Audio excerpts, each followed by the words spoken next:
सबसे पहले तो ये कि बहुत अच्छा एक्सपो अरेंज किया है, और जब भी डी एजुकेशनिस्ट के जितने भी एक्सपोज हुए हैं हम लोग अटेंड करते हैं हमेशा से, बहुत ही अच्छे होते हैं। और बच्चे जो बाहर जा रहे हैं वो मैं तो रिकमेंड यही करूँगा कि जब बच्चों के पास if you have an opportunity you should grab it and you should take it.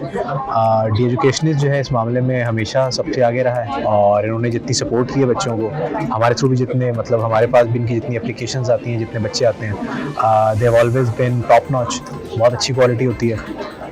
इनकी सपोर्ट बहुत अच्छी है, एप्लीकेशन फ़ाइल करने से लेके वीज़ा लाने तक, और बच्चे को वहाँ पे पहुँचा के वहाँ पे रिटेन करने तक, हर चीज़ हर कदम पे साथ होते हैं लोग। बजट जो है वो स्टार्टिंग तकरीबन कुछ 12-13 हज़ार पाउंड से लेके कुछ 25,000 पाउंड तक, ये मैं बता रहा हूँ एवरेज, अबव एवरेज और टॉप टियर यूनिवर्सिटीज़ के बारे में। और पाकिस्तानी मतलब आपको एक साल के तकरीबन कुछ 50 से 60 लाख रुपए आपके लग जाते हैं। यूके के लिए भी ऐसा ही है तकरीबन। यूएस थोड़ा मज़ीद महंगा है इससे। कनाडा, यूके, ऑस्ट्रेलिया, इसमें तकरीबन इतने पैसे आपको चाहिए होते हैं, और ये पर ईयर का आपका वो है ख़र्चा। लेकिन मेरा पॉइंट ये सुनने में एक बहुत बड़ी अमाउंट लगती है, लेकिन मेरा मानना ये है, क्योंकि हम लोग यही काम करते हैं, तो ये एक इन्वेस्टमेंट है, और इसके ऊपर रिटर्न ऑन इन्वेस्टमेंट जो है वो बहुत बड़ा है। और आपके पास जब आप कहीं बाहर जाके पढ़ते हैं, ख़ास तौर पे यूके का जो एजुकेशन सिस्टम है वो दुनिया में नंबर 2 पे है, यूएस का जो है वो नंबर 1 पे है। तो जब आप ऐसी जगहों से पढ़ के वापस आते हैं बच्चे, तो उनके पास पूरी दुनिया खुल जाती है बनिस्बत पाकिस्तान के। आसान कहीं भी नहीं है, आपको हर जगह जाके उतनी ही मेहनत करनी पड़ेगी, आपको हर जगह जाके स्क्रैच से शुरू करना पड़ेगा। तो यूके जो ज़्यादातर यहाँ से जो सबसे बड़ी मार्केट है दैट इज़ यूके, जो कोविड में भी बंद नहीं हुई।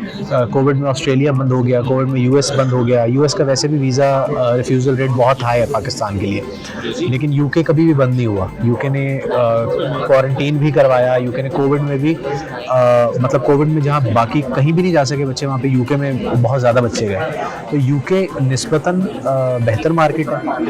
यूके में अपॉर्चुनिटीज़ भी बहुत ज़्यादा है, यूके का एजुकेशन सिस्टम भी बहुत बेहतर है। उसके बाद फिर आपके पास यूएस आ जाता है, उसके बाद फिर आपके पास कनाडा आ जाता है, उसके बाद फिर आपके पास ऑस्ट्रेलिया, जर्मनी, फिनलैंड, ऑस्ट्रिया। ये तो फिर आपके पास, आप जब एक दफ़ा बाहर निकलते हैं तो फिर आपके पास बहुत सारे ऑप्शन हैं।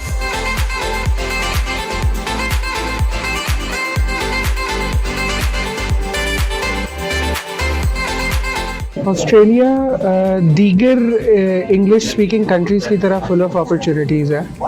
ज़्यादा जो वहाँ पे अभी डेवलपिंग इंडस्ट्रीज़ है, उसके अंदर आपकी माइनिंग इंडस्ट्री आ जाती है। वो बहुत ज़्यादा हेविली इन्वेस्ट कर रहे हैं टेक्नोलॉजी इंडस्ट्री के ऊपर। उसको हम लोग एक फाइनेंशियल हब भी कंसिडर कर सकते हैं, क्योंकि वहाँ पे टॉप आपको मल्टीनेशनल कंपनीज़ मिलती हैं, जैसे अर्नेस्ट एंड यंग है, KPMG है। तो हम उसको फाइनेंशियल हब भी कंसिडर कर सकते हैं। इंजीनियरिंग के अंदर उनके पास बहुत रेवोल्यूशंस हैं, जैसे ओपेरा हाउस जैसी हमारे पास वहाँ पे बिल्डिंग्स हैं। तो project management, civil engineering, computer sciences, business analytics जैसे जो एडवांस कोर्सेज हैं वो आपको वहाँ पे पढ़ने के मौके मिलते हैं, और ये अपॉर्चुनिटीज़ अवेलेबल है विद द प्रॉमिसिंग जॉब्स जो कि आपके करियर एनहांसमेंट के अंदर आपको हेल्प करते हैं। देखिए, मिनिमम मैं in terms of dollars quote करना चाहूँगा, क्योंकि अभी थोड़ी सी इकोनॉमी हमारी अनस्टेबल चल रही है। बट अगर मैं इन टर्म्स ऑफ डॉलर्स बात करूँ तो मिनिमम साइड पे बैचलर के लिए 24 से 26,000 डॉलर्स हम लोगों को चाहिए। मास्टर्स के लिए हमारे पास $17,000 है, ये मैंने आपको पर एनम बताया।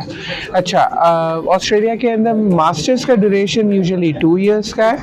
बैचलर का ड्यूरेशन बिजनेस और साइंसेस से रिलेटेड कोर्सेज के लिए 3 इयर्स का है, वेयर इंजीनियरिंग कोर्सेज वो वाहिद कोर्सेज हैं जो कि बैचलर लेवल पे आपको 4 इयर्स के मिलते हैं। अपॉर्चुनिटीज़ आपके पास अनमैचेबल है, ठीक है। सिडनी, मेलबर्न के अलावा वो जो अभी एक रीसेंट फोकस उन्होंने रखा हुआ है पर्थ, एडिलेड, वोलोंगोंग जैसे सिटीज़ के ऊपर, वो उसके ऊपर गवर्नमेंट हेविली इंफ्रास्ट्रक्चर के ऊपर इन्वेस्ट कर रही है और टॉप रिक्रूट्स कर रही है उस इंडस्ट्री को रन करने के लिए। जैसे मैं वेस्टर्न ऑस्ट्रेलिया की बात करूं तो जो वेस्टर्न ऑस्ट्रेलिया की फेडरल गवर्नमेंट है, जो प्रोविंशियल गवर्नमेंट है, आई एम सॉरी फेडरल नहीं, प्रोविंशियल गवर्नमेंट ने अभी टॉप साइबर सिक्योरिटी एनालिस्ट अपने लिए हायर किया है और वो गवर्नमेंट ऑफ वेस्टर्न ऑस्ट्रेलिया का बंदा है, बैठता है वो एडिथ कोवन यूनिवर्सिटी के अंदर।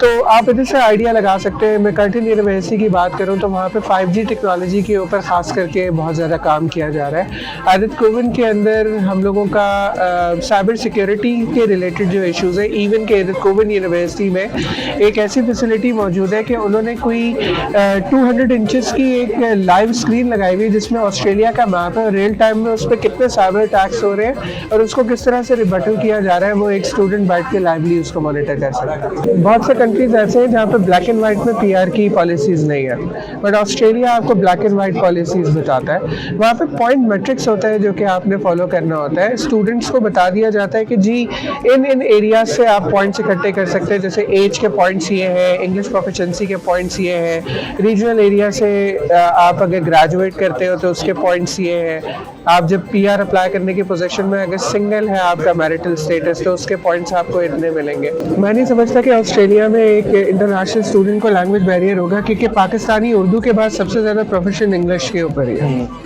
तो इंग्लिश उनकी मदर टंग है। हाँ, अगर आप ये पूछना चाह रहे हैं कि इंग्लिश स्कोर्स क्या चाहिए होते हैं तो बैचलर लेवल के ऊपर IELTS 5.5 with no band less than 5.5 ideally. Direct placements के लिए कुछ यूनिवर्सिटीज़ आपसे 6.0 with no band less than 6.0 भी मांगते हैं। मास्टर्स लेवल पे it is 6.5 with no band less than 6.0, जिस पे आपको इजीली ऑप्शंस मिल जाते हैं। ना सिर्फ IELTS, आप अल्टरनेट इंग्लिश टेस्टिंग सिस्टम्स की तरफ भी जा सकते हैं जिसमें PT है, TOEFL है, तो फ्लेक्सिबिलिटी है आपके पास। उनकी रिक्वायरमेंट कोई इतनी ज़्यादा नहीं है कि जो कि पाकिस्तानी स्टूडेंट अचीव ना कर पाए।